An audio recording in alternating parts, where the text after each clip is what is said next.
Господи Исусе Христе, Сине Божий, помилуй меня грешного.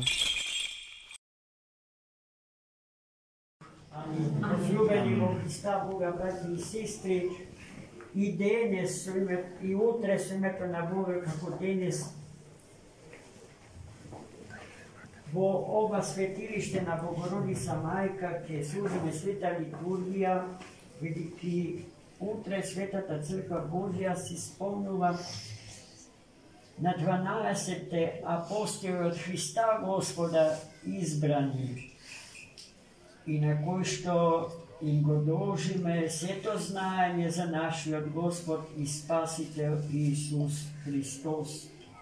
Но денес славените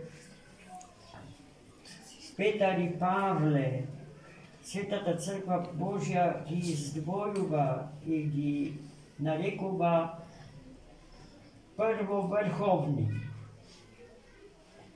Затоа што тој собор, собранието на светите апостоли, некој треба да го предводи, со него да раководи за правилно да функционира во слава на Троедниот Бог и за растење и возрастување на Светата Црква Божја, која што му е живо тело и жив организам на Богочовекот Христос. Светите апостоли Петар и Павле не смееме да ги ставаме во ситуација на противставеност, докажувајќи дека едниот од двајцата е поголем наспроти другиот. Тие се рамни, еднакви пред Христа Господа и нивното дело е вечно и несмртно. Светиот апостол Петар е првиот од Христа Господа по старост, ама и по верност и подготвеност да го следи Христа Господа, Творецот на светот, на човекот и на животот воопшто, без да го штеди својот живот. Бил прост рибар од таткото Јона, но умудрен од Духот Свет, тој ги напишал чудесните посланија кои што се чуваат или се поместени во новозаветниот канон на новозаветните библиски книги. И таму, знаете, кога ќе ги читате неговите посланија, немате впечаток дека се работи за човек кој што цел живот речиси се бавел со ловење на риби. Тој не поминал ни една висока школа. Тоа е точно, ама ја поминал школата на Светиот Дух. И така од Бога умудрен, тој можел да зборува како сведок на живиот Бог распнат и воскреснат заради нас, луѓето, и за спасението на светот. Светиот апостол Павле дури и не им припаѓа на 12 од Бога избрани апостоли. Тој нив им се придружил многу подоцна, како 13 апостол на патот за Дамаск. Во Дамаск, откако патем го видел Господа, се крстил од раката на светиот апостол Анани. Нашиот манастир има изворче нему посветено, чудотворно изворче, посветено на светиот апостол Анани. И дотогаш виканиот Савле станал Павле, ја доживеал таа радикална промена и преобразба на собствената личност. За разлика од свети апостол Петар, свети апостол Павле бил извонредно образована личност. И поминал сите школи на тоа време a za svoj učitelj go imao Gamaliel, najobrazovaniji čovjek toga što ti je predeli. Odlično vladao so grčkata filosofija i so starozavetnata biblijska teologija.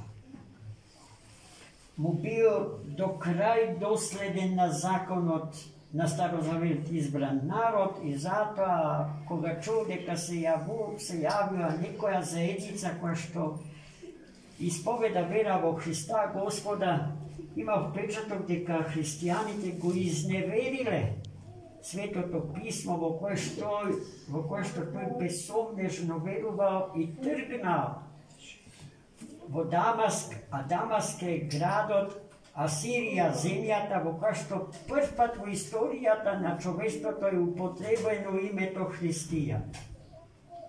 To namera da gi likvidira hristijanite. Prvata liturgijska zajednica od Jerusalim prenesena pota vo Damask bila ciljna točka na Savle mladi od ognjen vo verata Evreji. No patem Bog mu se javi i mu je otkri zabludata, zaradi koja što trgnal na kaj Damask.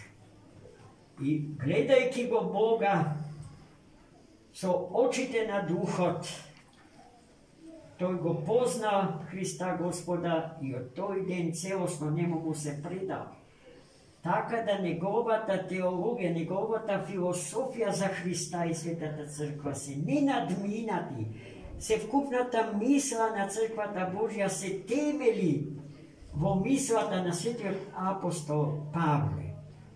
Најголемиот, еден најголемите богослови во историјата на Црквата, свети Јован Златоуст, премногу го сакал светиот апостол Павле, од него учел и за него многу пишувал.